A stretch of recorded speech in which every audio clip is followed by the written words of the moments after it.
नमस्कार दोस्तों, मैं हूं आपका दोस्त तनुज गोस्वामी और एक बार फिर आपसे मुखातिब हूं अपनी ही किताब बस यूं ही में छपा एक और लेख लेकर। और इस लेख का शीर्षक है खुराक जरूरी है।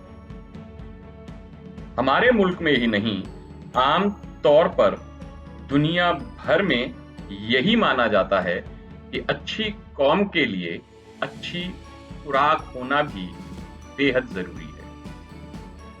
ऐसा होगा तभी तो होनहार बच्चों के कंधों पर जवान होकर अच्छे मुल्क और मुल्क की बेहतर तकदीर का भरोसा किया जा सकता है। सोसाइटी के पढ़े लिखे और जिम्मेदार तबकों से इसी तरह की बातें सुनने को मिलती हैं। इतिहास हमारे देश और देश के मूल निवासियों की नस्ल को बेहद संवेदनशील और उदार बताता है। शायद इन्हीं दोनों वजहों से हमारी व्यवस्था को स्कूलों में खुराक दिए जाने वाली दुनिया की सबसे बड़ी मिड डे मील योजना चलाने का ख्याल आया होगा। इतिहास इस बात का भी गवाह है कि हिंदुस्तानी एक बार जो बात ठान ले वो करके ही छोड़ता है।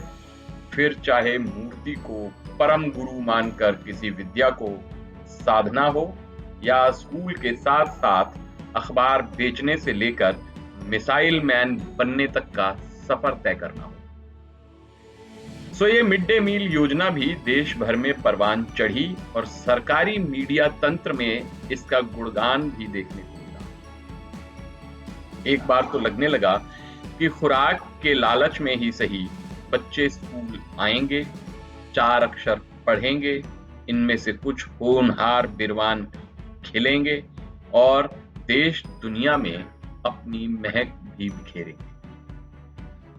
योजना शुरू हुई, स्कूलों में रसद के साथ साथ बच्चे भी दिखाई देने लगे। ये बात अलग है कि वो पढ़ाई के इरादे से ही आते हों। मैं खुद नगर निगम, जी हाँ, दिल्ली नगर निगम के एक प्राइमरी स्कूल से पढ़ा हूं। करीब 20-22 साल बाद उस स्कूल की याद बरबस खींच ले गई। खुशकिस्मती से एक टीचर भी मिल गए जो मुझे पढ़ा चुके थे और अब प्रिंसिपल बनकर उसी स्कूल में आ पहुंचे थे। जानकर फूला नहीं समाया कि उन्हें तत्कालीन राष्ट्रपति डॉक्टर कलाम द्वारा शिक्षक दिवस पर सम्मानित भी किया गया था। लेकिन इस सब के बावजूद सर को कोई खास खुशी नहीं थी। बातचीत के दौरान पता चला कि ठीक से पढ़ाने का तो मौका ही नहीं मिलता। दोपहर पाली का स्कूल होने के कारण आते ही मिड डे मील बंटवाने के इंतजाम में लग जाओ। उसके बाद बर्तनों को संभालना, बच्चों को क्लास तक पहुंचने में अच्छा खासा वक्त गुजर जाता है। लेकिन क्या करें, करना तो पड़ेगा क्योंकि खुराक जरूरी है। एक बार बुंदेलखंड के कुछ प्राइमरी स्कूलों में भी जाने का मौका मिला। वहां का आलम देखकर तो भगवान के अस्तित्व पर पूरा भरोसा हो गया। जिस तरह का अनाज देखा उससे लगा कि शायद दुनिया की सबसे बड़ी प्राथमिक स्वास्थ्य सेवा भी भारत में ही शुरू होगी। इस बात से भी इनकार नहीं किया जा सकता कि व्यवस्था द्वारा इसी गुणवत्ता वाली रसद की आपूर्ति होगी या स्थानीय स्तर पर कामकाज के जो तौर तरीके अपनाए जा रहे हैं, निर्देश भी वैसे ही आए हों। वहां जो कुछ देखा उससे स्पष्ट हो गया कि इंसान और इंसानियत का सबसे बड़ा दुश्मन भी इंसान ही है। इसके लिए दूसरे के मुंह का निवाला छीनने में भी उसे कोई गुरेज नहीं। खुराक जरूरी है का जुमला तो इन लोगों पर भी लागू होता है ना। फिर खुराक में अंतर हो तो ऐसे में उनका क्या दोष? कौन क्या खाएगा आखिरकार ये तो वो व्यक्ति ही तय करेगा ना। अगर इस बात को मान लिया जाए कि भौगोलिक विविधताओं वाले इतने बड़े देश में हर जगह निगरानी रखना आसान नहीं, तो क्या इस बात को भी मान लें कि मनुष्य एक सामाजिक प्राणी है और प्राणी जगत के कई जीव जंतु अपने बच्चों को या बच्चों का हिस्सा यानी कि निवाला खाने में भी नहीं हिचकिचाते की तर्ज पर मनुष्य भी बाकी के जीव जंतुओं की होड़ में आ जाए। माचिस की एक तीली चूल्हा जलाकर इंसान का पेट भी भर सकती है और इंसानों की बस्ती को जलाकर खाक भी कर सकती है।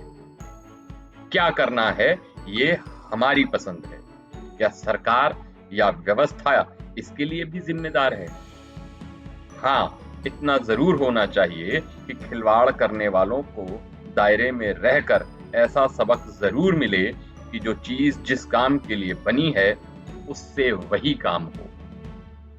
उन लोगों का पेट ना भरे तो इसे डकार कर इंसानियत को डकारने का सपना देखते। ऐसा भी नहीं कि पूरी योजना में खामियां ही खामियां रही हों। कुछ जगहों पर अच्छा काम भी हुआ है और हो रहा है और शायद होता भी रहे, लेकिन इनकी गिनती बहुत कम है।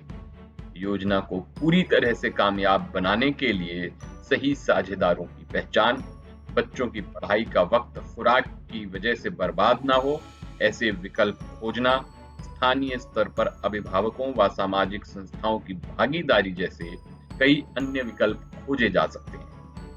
उम्मीद की जानी चाहिए कि अब तक सिर्फ कागजों पर दुनिया की ये सबसे बड़ी योजना वाकई बड़ी होगी, क्योंकि ऐसा होने के लिए दिमागी खुराक होना भी जरूरी है, और हम सब लोग दिमाग कुछ ज्यादा ही चलाते हैं। तो साथियों, ये था मेरा एक और लेख। थोड़ा सा इंतजार और अपने कुछ ऐसे ही विचार आपके साथ फिर साझा करूंगा। तब तक के लिए इजाजत दीजिए। खुश रहिए। नमस्कार।